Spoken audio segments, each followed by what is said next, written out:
Nová vláda sa nám už ujala vládnutia a medzičasom si zadefinovali aj svoje pozície. Jednu pozíciu získal Andrej Danko a jeho partajníci. Je to pozícia tzv. Vládneho alebo koaličného klauna, šaška.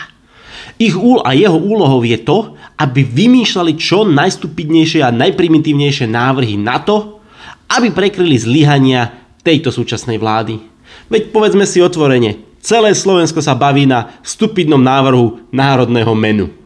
Posúďte sami. A Mek Žinčicu? Keby ste skúsili volať, to sme ešte nepočuli. Už to máte do koliečka, že? No. Dobre, tak vidím, že Andrej Danko ty bombuje. Sám som zvedavý, ako to uchopí Peter Pellegrini, ktorého ambícia byť prezidentom je omnoho silnejšia ako táto vládna koalícia a ako bude vysvetľovať tieto šialenstvá. Držme si palce.